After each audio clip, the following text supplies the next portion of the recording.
안녕하세요. 오늘은 우리 주변에서 흔히 볼 수 있는, 하지만 누구도 쉽게 말하지 못했던 한 가정의 이야기를 나누고자 합니다. 2019년 봄, 서울의 한 중소기업에서 시작된 이야기예요. 이성민 부장은 그날도 변함없이 아침 일찍 회사로 향했습니다. 그의 나이 37, 아버지가 운영하는 회사에서 8년째 근무하며 이제는 해외 사업부장이라는 중책을 맡게 된 날이었죠. 성민아, 이제 네가 해외 사업부를 맡아줘야겠다. 우리 회사가 여기까지 온 것도 다 내 덕분이야. 이상철 사장은 아들의 어깨를 두드리며 말했습니다. 그의 눈가에는 자랑스러운 빛이 어려 있었죠. 성민은 입사 이후 줄곧 해외 시장 개척에 힘써왔고 그 결과 회사는 눈에 띄게 성장했습니다. 특히 동남아시아 시장 진출은 그의 공이 컸죠. 승진 소식이 전해진 그날 저녁, 성민은 약혼녀 한지원과 만났습니다. 그들의 만남은 3년 전으로 거슬러 올라갑니다. 지원은 고아원에서 자란 아픈 과거가 있었지만 그런 그녀의 모습이 성민의 마음을 더욱 따뜻하게 만들었죠. 지원아, 나 오늘 해외 사업부장으로 승진했어. 카페에서 만난 두 사람은 지원의 눈이 반짝였습니다. 정말요? 축하해요, 오빠. 난 오빠가 잘할 거란 걸 항상 믿었어요. 그녀의 미소는 언제나 성민의 마음을 편안하게 했습니다. 어려서부터 부모님의 사랑을 받지 못했지만 오히려 그래서인지 더욱 따뜻한 마음을 가진 사람이었죠. 한 달 뒤, 그들의 결혼식이 있었습니다. 성민의 어머니 김미숙 여사는 며느리가 될 지원을 첫눈에 마음에 들어했습니다. 특히 지원의 상황을 알게 된 후로는 더욱 그녀를 친딸처럼 아꼈죠. 지원아, 너는 이제 우리 딸이다. 앞으로 엄마라고 편하게 부르려무나. 결혼식 전날, 어머니는 지원의 손을 꼭 잡으며 말했습니다. 그 순간 지원의 눈에서는 눈물이 흘렀죠. 평생 그리워했던 어머니의 사랑을 드디어 찾은 것 같았기 때문입니다. 결혼식은 화창한 봄날에 진행되었습니다. 벚꽃이 흩날리는 가운데 두 사람은 평생을 함께하기로 약속했죠. 하객들은 모두 이들이 얼마나 잘 어울리는지 이야기했습니다. 결혼식이 끝난 후 새로 꾸린 신혼집은 이상철 사장이 사는 아파트와 같은 단지였습니다. 옆 동이었죠. 이것은 어머니의 제안이었습니다. 출장이 잦을 아들 때문에 며느리가 혹시라도 외롭지 않게 하기 위해서였죠. 지원아, 성민이가 속 썩이면 바로 달려오렴. 내가 혼쭐을 내줄 테니까. 어머니는 며느리를 향한 사랑을 숨기지 않았습니다. 늘 며느리가 먹고 싶은 게 있다면 사다 주고 해다 주고 혹시나 불편해할까봐 먼저 연락하지도 않았어요. 그러면서도 아들이 출장 갔을 땐 혼자 집에 있으면 외로우니 친구들과 놀고 오라며 고급 호텔의 호캉스도 잡아주셨죠. 지원은 이런 시어머니의 사랑을 받으며 조금씩 과거의 상처를 치유해갔습니다. 성민의 승진 이후 회사는 더욱 바빠졌습니다. 특히 해외 사업 확장을 위한 프로젝트들이 줄을 이었죠. 하지만 그는 바쁜 와중에도 아내를 챙기는 것을 잊지 않았습니다. 시간이 날 때면 항상 데이트를 했고 출장이 있을 때면 미리 어떤 게 하고 싶은지 물어보고 어머니에게 하고 싶은 걸 알려드려 어머니께 부탁도 드렸어요. 지원아, 내가 없는 동안에 먹고 싶은 거 있으면 꼭 사 먹고, 가고 싶은 곳 있으면 걱정 말고 다녀와. 대신 걱정되니까 행선지만 꼭 알려주고. 성민은 출장을 갈 때마다 이렇게 말했습니다. 그는 아내가 혼자 있는 것을 걱정했어요. 아무리 어머니가 친딸처럼 아껴주신다 하더라도 아직은 낯설게 분명한 아내이니까요. 어느 날, 성민은 또 다른 해외 출장을 준비했습니다. 이번에는 태국 공장 증설과 베트남 신규 투자를 위한 중요한 미팅들이 잡혀 있었죠. 이상철 사장과 함께하는 이번 출장은 특히나 중요했습니다. 성민아, 이번 프로젝트로 우리 회사가 한 단계 더 도약할 수 있을 거야. 지금까지 해외 시장 개척은 잘 해왔지만 이제는 그걸 더 키워나갈 때야. 비행기에 오르며 이상철 사장이 말했습니다. 그의 눈에는 더 큰 성장을 향한 기대감이 가득했죠. 성민 역시 이번 프로젝트들이 회사의 새로운 전환점이 될 것이라 믿었습니다. 하지만 누구도 알지 못했습니다. 이 출장을 시작으로 그들의 가정에 작은 균열이 생기기 시작했다는 것을.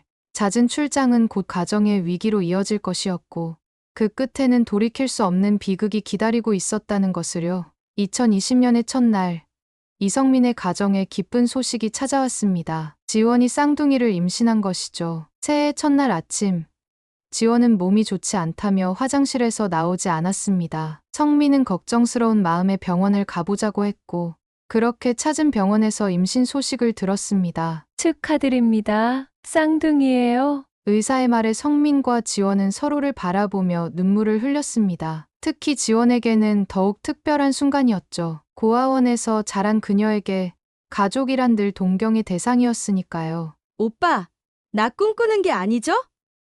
정말 내가 엄마가 되는 거예요? 지원의 떨리는 목소리에는 기쁨과 두려움이 섞여 있었습니다. 성민은 아내의 손을 꼭 잡아주었죠. 그날 저녁 부모님께 이 소식을 전했습니다. 어머니는 기쁨의 눈물을 흘리셨고 이상철 사장님은 며느리의 어깨를 토닥이며 말씀하셨죠. 지원아, 이제 우리 집안의 경사를 책임질 아이들을 내가 품고 있구나. 앞으로 좋은 것만 먹이고, 좋은 것만 보고, 좋은 생각만 하면서 지내거라. 그러면서 통장을 건네시더니 태교 자금이라며 거금을 선물하셨습니다. 어머니도 뒤질세라 지원의 손을 잡고 백화점으로 가셨죠. 임산부복과 영양제를 사들고 오시면서도 지원이 부담스러워할까 봐 조심스레 말씀하셨습니다. 지원아, 엄마가 사주고 싶어서 그러는 거야. 절대로 부담 갖지 말렴. 임신 소식이 전해지자 성민 부부는 고민에 빠졌습니다. 지금 살고 있는 신혼집이 임신한 아내와 곧 태어날 쌍둥이를 키우기에는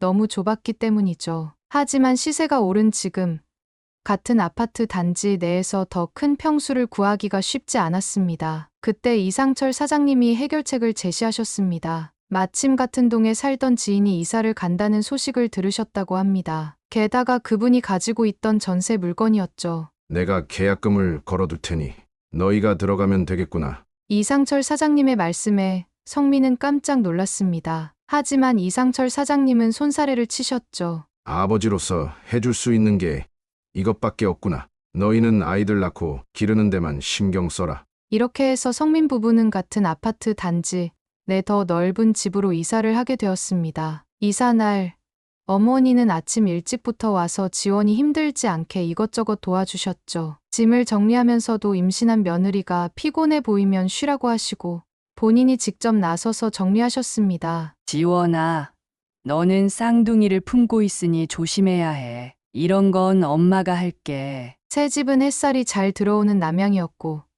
거실도 넓었습니다. 아이들 방으로 쓸 공간도 넉넉했죠. 지원은 새집 구경을 하면서 행복한 미소를 지었습니다. 오빠, 우리 아기들이 여기서 뛰어다니겠죠? 성민은 아내의 배를 살며시 쓰다듬으며 대답했습니다. 그럼 우리 아기들이 건강하게 자랄 거야. 이사를 마치고 둘은 베란다에 나가 노을을 바라봤습니다. 멀리 보이는 도시의 풍경이 평화로웠죠. 2020년 2월 산부인과 정기검진에서 뜻밖의 소식을 듣게 됩니다. 쌍둥이 임신이 고위험군으로 분류된 것이죠. 의사는 지원에게 절대 안정이 필요하다고 했습니다. 쌍둥이 임신은 단태아보다 위험도가 높습니다. 특히 초기에는 더욱 조심하셔야 해요. 의사의 말에 성민의 얼굴이 굳어졌습니다. 출장이 잦은 그로서는 아내를 24시간 돌볼 수가 없었죠. 하지만 걱정할 필요가 없었습니다. 어머니께서 이미 며느리 곁을 지키고 있었으니까요. 지원아, 엄마가 다 챙겨줄 테니 너는 아기들만 생각하면서 있어. 어머니는 거의 매일 며느리에게 물어보고 찾아가 청소부터 빨래, 식사 준비까지 모든 집안일을 도맡아 해주셨어요. 하지만 결코 며느리에게 부담을 주지 않으셨습니다. 지원아, 그냥 엄마가 심심해서 온 거야. 내가 옆에 있어 주는 것만으로도 고마워. 어머니는 늘 이렇게 말씀하시며 며느리의 마음을 편하게 해주셨습니다. 때로는 지원이 먹고 싶어하는 음식을 만들어주시고 가끔은 조용히 통장에 용돈도 넣어주셨죠. 임신 5개월 차에 접어들었을 때 태아들의 상태가 불안정해졌습니다. 의사는 더욱 철저한 안정을 당부했고 이때부터는 거의 누워서 지내야만 했죠. 성민은 회사 일정을 최대한 조정했지만 해외 거래처와의 중요한 계약들이 있어 완전히 발을 뺄 수는 없었습니다. 어머니, 죄송해요. 제가 이렇게 누워만 있어서. 지원이 미안해하며 말할 때면 어머니는 오히려 더 밝게 웃으며 대답하셨습니다. 무슨 소리야. 내 건강 신경 쓰는 게 제일 우선이야. 다른 건 다 엄마가 할 테니 신경 쓰지 마. 무더운 8월이 찾아왔습니다. 유난히도 더웠던 그해 여름. 임신 7개월 차였던 지원은 갑자기 생딸기가 먹고 싶다고 했습니다. 한밤중이었죠.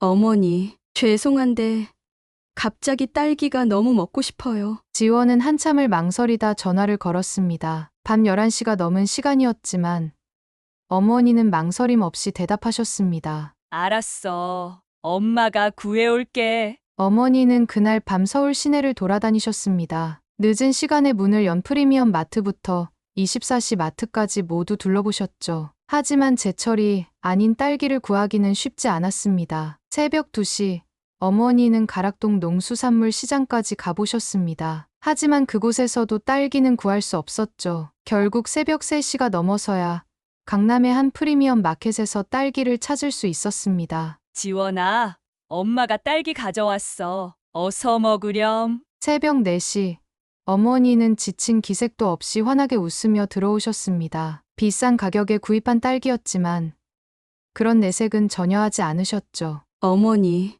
이렇게 늦은 시간에 죄송해요. 지원의 눈에 눈물이 고였습니다. 하지만 어머니는 오히려 즐거워 보였습니다. 우리 딸이 먹고 싶다는 건데 엄마가 무슨 일이 있어도 구해줘야지. 자, 어서 먹어봐. 이런 일은 한두 번이 아니었습니다. 복숭아가 먹고 싶다고 하면 충북 음성까지 직접 산지를 찾아가셨고, 제주도 한라봉이 당긴다고 하면 항공 특송으로 주문해 다음 날 아침에 받아볼 수 있게 해주셨죠. 지원아, 네가 먹고 싶은 건 다 먹어야 해. 손주들도 손주들이지만 언제든 네가 제일 중요하단다. 어머니는 항상 이렇게 말씀하시며 며느리의 입맛을 챙기셨습니다. 때로는 지원이 말하기도 전에 먼저 알아서 준비해 두시기도 했죠. 이렇게 어머니의 지극한 정성 덕분에 고위험 임신이었음에도 지원은 비교적 편안한 임신 생활을 보낼 수 있었습니다. 2020년 9월의 어느 새벽, 지원의 진통이 시작되었습니다. 예정일보다 2주 정도 일찍 찾아온 진통이었죠. 성민은 베트남 출장을 앞두고 있었지만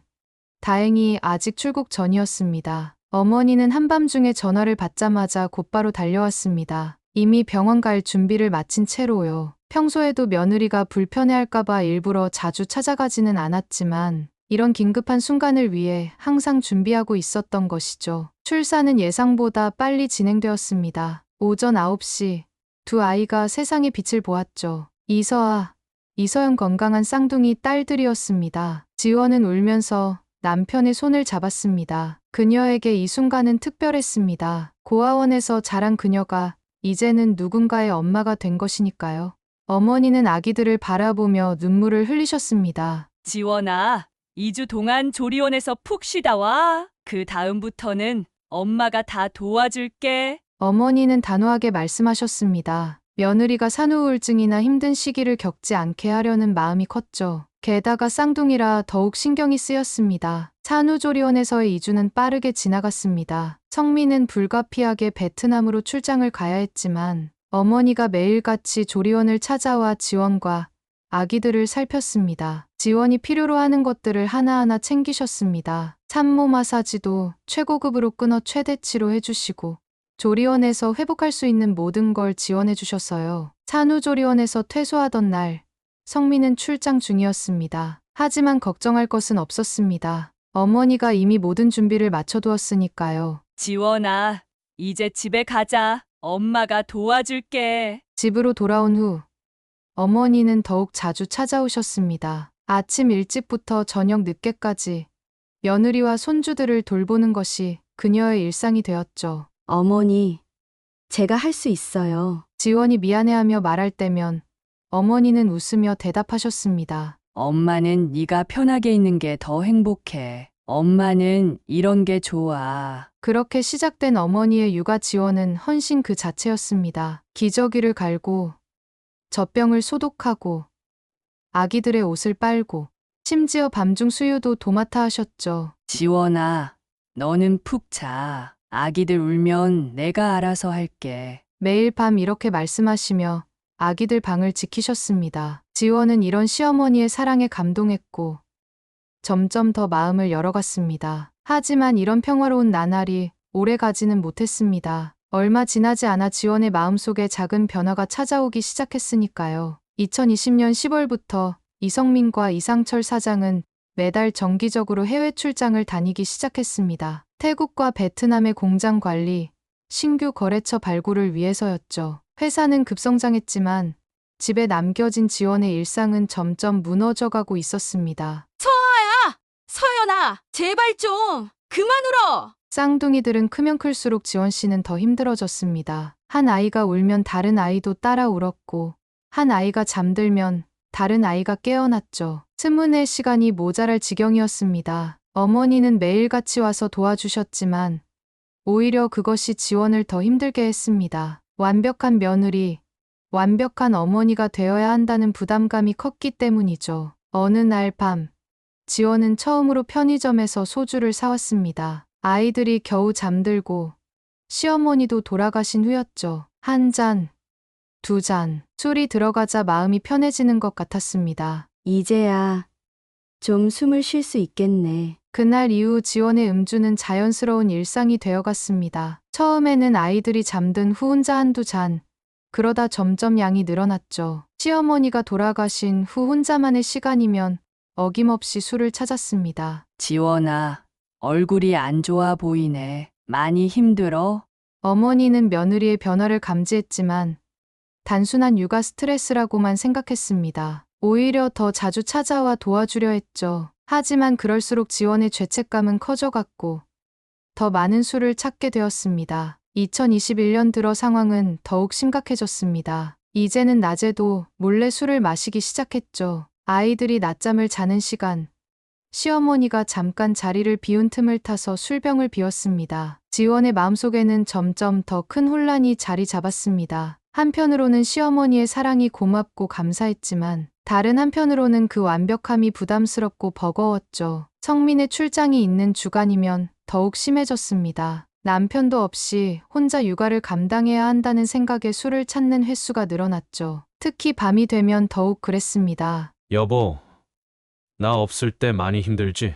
화상통화로 안부를 물어보는 남편에게 지원은 항상 괜찮다고 답했습니다. 하지만 전화를 끊자마자 술병을 찾았죠. 점점 자책하는 시간이 늘어갔고 그럴수록 더 술을 마셨습니다. 육아에 대한 부담감, 완벽한 며느리가 되어야 한다는 압박감, 남편의 부재, 이 모든 것들이 그녀를 술로 이끌었죠. 2021년 6월, 지원의 음주는 극에 달했습니다. 이제는 하루라도 술 없이는 버틸 수 없게 되었죠. 화장실 수건장 뒤, 옷장 구석, 베란다 화분 밑, 집 곳곳에 술병을 숨겨두고 마시기 시작했습니다. 2021년 7월의 어느 날, 어머니는 며느리의 집을 찾았습니다. 한밤중이었지만 아기들 울음소리가 계속 들린다는 경비실에 연락을 받고 걱정이 되었던 것이죠. 문을 열고 들어서는 순간 코끝을 찌르는 술 냄새가 느껴졌습니다. 거실 바닥에는 빈 소주병이 굴러다니고 있었고 지원은 소파에 비스듬히 누워 있었습니다. 쌍둥이들은 울음을 터트린 채 아기 방에 있었죠. 지원아, 이게 무슨 일이니? 어머니는 안타까운 마음에 며느리의 어깨를 잡았습니다. 하지만 그 순간 예상치 못한 일이 벌어졌죠. 지원이 갑자기 벌떡 일어나더니 어머니의 손을 거칠게 뿌리쳤습니다. 저리 가세요. 왜 자꾸 와서 감시하는 거예요? 술에 취한 지원의 눈빛은 평소와 달랐습니다. 그동안 보여줬던 따뜻하고 순한 모습은 온데간데 없고 마치 다른 사람처럼 변해 있었죠. 지원아, 엄마는 도와주려고. 어머니의 말이 채 끝나기도 전에 지원은 옆에 있던 빈 소주병을 집어 들었습니다. 그리고는 어머니를 향해 휘둘렀죠. 도와주는 거 필요 없어요. 저 혼자서도 잘할 수 있다고요. 어머니는 겨우 소주병을 피했지만 지원이 던진 물건들을 막으려다 팔에 큰 멍이 들고 말았습니다. 하지만 그녀는 소리도 지르지 못했습니다. 옆방에서 쌍둥이들이 놀랄까봐, 그리고 무엇보다 며느리가 이런 모습을 보인 것이 충격적이었기 때문이죠. 술에 취한 지원은 울부짖으며 쓰러졌습니다. 어머니는 팔에 통증도 잊은 채 며느리를 부둥켜 안았죠. 지원아, 엄마는 내가 완벽하길 바란 적 없어. 그저 행복했으면 좋겠다고 생각했을 뿐이야. 부담이 되었다면 정말 미안하다. 하지만 지원의 귓가에는 그 말이 들리지 않는 듯 했습니다. 그저 계속해서 중얼거렸죠. 전 왜 이렇게 못난 걸까요? 왜 이렇게 불행한 걸까요? 어머니는 그날 밤 며느리를 재우고 쌍둥이들을 돌보며 날을 샜습니다. 팔의 멍은 점점 짙어졌지만 그녀의 마음속 상처는 더 깊었죠. 자신의 며느리가 둘째 딸 같은 아이가 이렇게 변해버릴 거라고는 상상도 하지 못했으니까요. 다음 날, 지원은 그날 밤의 일을 전혀 기억하지 못했습니다. 어머니는 팔에 멍을 긴 소매로 가린 채 마치 아무 일도 없었다는 듯이 평소처럼 며느리를 대했죠. 지원아, 오늘은 엄마가 아기들 봐줄 테니 너는 좀 쉬어. 하지만 어머니의 눈에서는 걱정의 빛이 떠나지 않았습니다. 이것이 시작일 뿐이라는 걸, 더 큰 폭풍이 다가오고 있다는 걸 본능적으로 느꼈기 때문이죠. 그리고 그녀의 예감은 적중했습니다. 이날의 사건은 끔찍한 비극의 시작에 불과했어요. 2021년 8월, 성민이 태국 출장에서 돌아온 날이었습니다. 어머니는 평소와 다름없이 손주들을 돌보고 계셨죠. 하지만 이번에는 뭔가 달랐습니다. 긴 소매의 블라우스를 입고 계신 것이었죠. 한여름의 무더위 속에서도 말입니다. 어머니, 더운데 왜 긴 소매를 입고 계세요? 성민의 물음에 어머니는 급히 말을 돌리셨습니다. 아, 이거 에어컨 바람이 좀 쌀쌀해서 그래. 하지만 그것은 거짓말이었습니다. 어머니의 팔에는 지원이 만취 상태에서 휘두른 폭행의 흔적이 가득했기 때문이죠. 첫 멍 자국이 채 가시기도 전에 새로운 멍이 더해졌던 것입니다. 9월이 되자 상황은 더욱 심각해졌습니다. 성민이 베트남으로 출장을 떠난 그날 밤, 또다시 사건이 일어났습니다. 이번에는 단순한 멍이 아니었죠. 이제 그만 마시는 게 어떨까? 어머니의 조심스러운 권유에 지원은 폭발하고 말았습니다. 날아든 유리컵이 어머니의 이마를 스쳤습니다. 다행히 깊은 상처는 아니었지만 피는 멈추지 않았죠. 그런데도 어머니는 아무에게도 알리지 않으셨습니다. 어머니는 혼자서 병원에 가셨고 이마의 상처는 혼자 넘어져서라고 둘러대셨습니다. 의사가 의심스러운 눈빛을 보내도 어머니는 끝까지 그 말만 되풀이하셨죠. 10월이 되었을 때는 감출 수 없을 정도로 상황이 악화되었습니다. 이제는 거의 매일 밤 지원의 폭력이 이어졌고 어머니의 몸 곳곳에는 멍 자국이 끊이지 않았습니다. 어머니, 제가 또 그랬나요? 다음 날 아침, 숙취에서 깨어난 지원은 울며 무릎을 꿇었습니다. 하지만 그것도 잠시 저녁이 되면 다시 술병을 찾았고 같은 일이 반복되었죠. 성민아, 지원이가 많이 힘들어하는 것 같구나. 어머니는 아들과의 통화에서도 결코 진실을 말씀하지 않으셨습니다. 대신 지원의 마음 상태를 걱정하는 말만 조심스레 전하셨죠. 하지만 주변 사람들의 눈을 피하기는 점점 더 어려워졌습니다. 어머니가 장을 보러 나가실 때면 이웃들이 수군거렸고 경비실에서도 밤마다 들리는 소리에 대해 문의하기 시작했습니다. 그때마다 어머니는 애써 미소를 지으며 둘러대셨습니다. 아, 아이들이 아직 어려서 그래요. 쌍둥이라 더 시끄럽죠. 하지만 점점 더 큰 소리가 들렸고 때로는 물건이 깨지는 소리와 함께 누군가의 울음소리가 섞여 들려왔습니다. 그럴 때마다 어머니는 마음이 무너져 내렸지만 겉으로는 아무렇지 않은 척 해야 했습니다. 어머니는 매일 밤 괜찮다며 금방 다시 좋아질 거라고 중얼거리셨습니다. 며느리를 향한 사랑이 너무 크셨기에 그 모든 폭력도 감내하고 계셨던 거죠. 하지만 그 사랑이 오히려 지원을 더 깊은 어둠으로 밀어넣고 있다는 것을 아무도 알지 못했습니다. 어느 날 밤, 어머니는 홀로 눈물을 흘리셨습니다. 혹시 자신의 지나친 관심과 사랑이 며느리를 이 지경으로 만든 것은 아닐까 하는 자책감에 시달리셨던 거죠. 하지만 이제는 돌이킬 수 없었습니다. 지원의 폭력성은 날이 갈수록 심해졌고 술의 양도 점점 늘어났습니다. 어머니의 숨김과 변명으로도 더 이상 가려질 수 없을 만큼 상황이 심각해지고 있었습니다. 2021년 12월 25일, 거리는 성탄절의 축제 분위기로 가득했습니다. 이성민의 집에서도 크리스마스 트리가 반짝이고 있었죠. 어머니는 아침 일찍부터 며느리 집으로 향했습니다. 성민이 출장 중인 터라 쌍둥이들과 함께 성탄절을 보내려는 것이었죠. 지원아, 메리 크리스마스? 문을 열고 들어선 어머니의 말씀은 흐릿한 술 냄새와 함께 흩어졌습니다. 아침부터 술에 취해 있는 지원을 발견한 것이죠. 바닥에는 이미 여러 개의 빈 소주병이 굴러다니고 있었고 쌍둥이들은 방에서 울고 있었습니다. 어머니! 또 오셨어요? 지원의 목소리에는 날이 서 있었습니다. 평소에 다정한 목소리는 온데간데 없고 차갑고 날카로운 어조만이 남아 있었죠. 어머니의 말씀이 채 끝나기도 전에 지원은 벌떡 일어났습니다. 손에는 반쯤 남은 소주병이 들려 있었죠. 성탄절이면 뭐해요? 저보고 또 완벽한 며느리 노릇하라고요? 완벽한 엄마 노릇하라고요? 지원의 눈빛이 점점 더 흐려져 갔습니다. 술 기운이 점점 더 오르는 것이 보였죠. 아니야, 지원아. 엄마는 그저 그저라고요?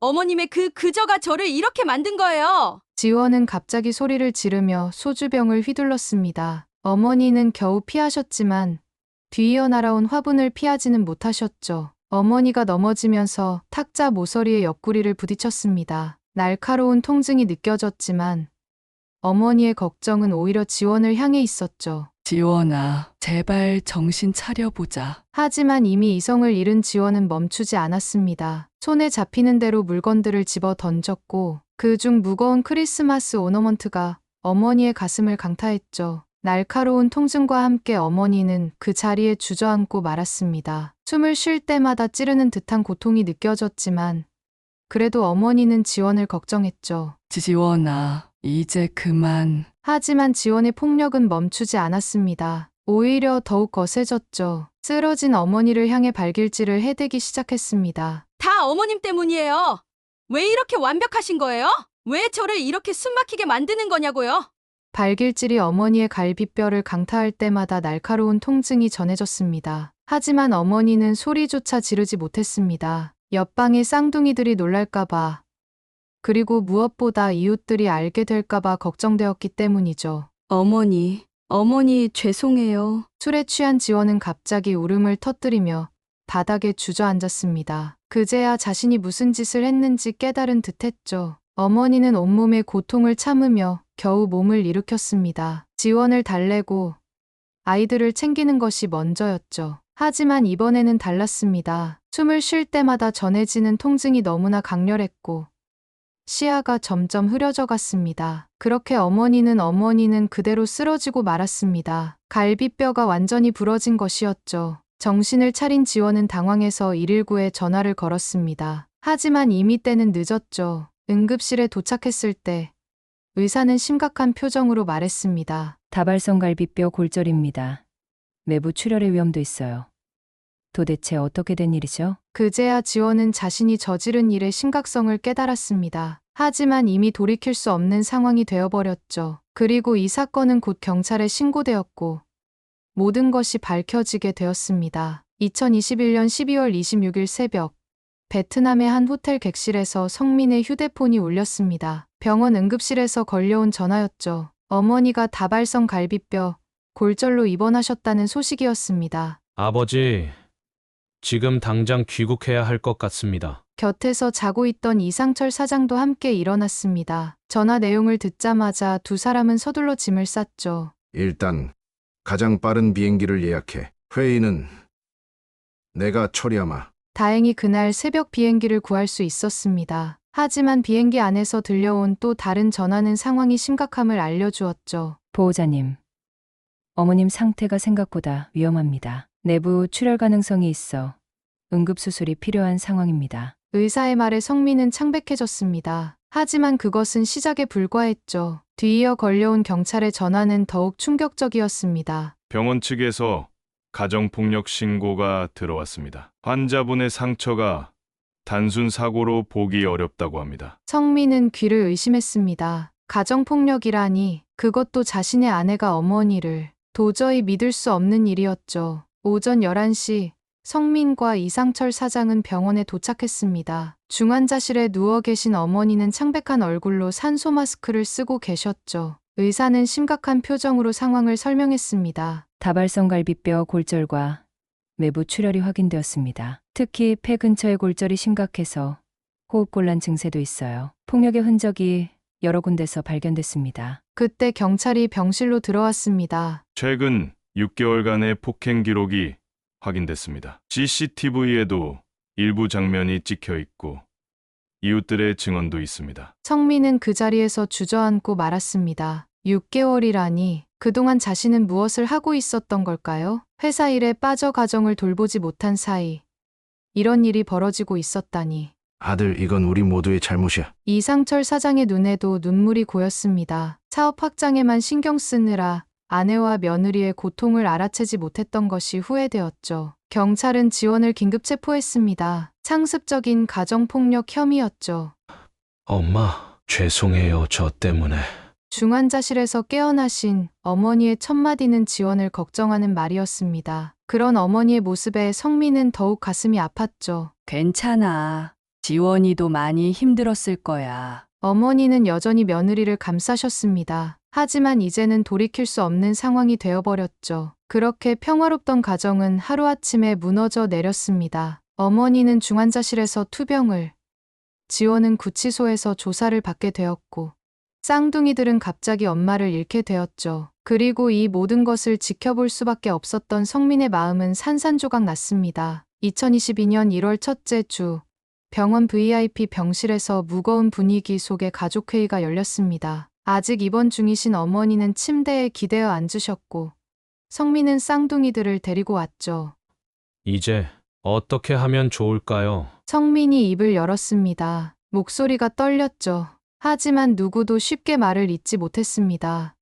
성민아, 지원이는 산후우울증 치료를 받아야 해. 본성은 둘째치고 아마 그 아이가 그렇게 된 건 산후우울증 문제가 클 게다. 그냥 조용히 넘어가는 여자들도 있지만 아닌 사람들도 있다고 하는구나. 어머니가 먼저 말씀하셨습니다. 갈비뼈가 부러진 상처가 아직도 아픈 상태였지만 목소리는 따뜻했죠. 엄마도 이제야 알겠어. 지원이가 얼마나 힘들었을지. 엄마가 봐준다고 했지만 아마 혼자서 많이 힘들었을 게다. 잠도 제대로 못 자고 하나도 아닌 쌍둥이를 돌보면서 얼마나 지쳤을까. 이상철 사장도 고개를 끄덕였습니다. 너도 그랬다.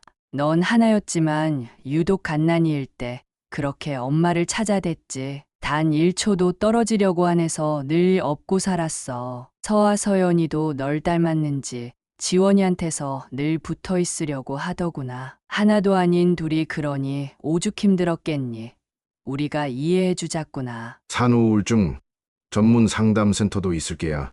네 엄마 말대로. 거기서 치료를 받게 하자. 그리고 일단 육아는 내가 전담해라. 내가 육아 도우미도 구해주마. 어머니는 잠시 생각에 잠기셨다가 말씀하셨습니다. 근처에 작은 원룸을 구해서 지원이가 혼자만의 시간을 가지게 하는 건 어떨까? 매주 상담도 받고 치료에 전념할 수 있게. 그렇게 지원의 치료가 시작되었습니다. 한 원룸에서 혼자 지내기 시작한 지원은 매주 정신과 전문의와 상담을 했고 약물 치료도 병행했죠. 첫 한 달은 정말 힘들었습니다. 술 생각이 날 때면 상담 선생님과 통화를 했고 아이들이 보고 싶을 때면 영상통화로나마 얼굴을 봐야 했죠. 때로는 한밤중에 울음을 터뜨리기도 했습니다. 그렇게 지원의 치료가 시작되었습니다. 선생님, 저 정말 나쁜 사람인가요? 상담실에서 지원은 자주 울었습니다. 하지만 상담 선생님은 그녀의 손을 잡아주셨죠. 산후우울증은 당신의 잘못이 아닙니다.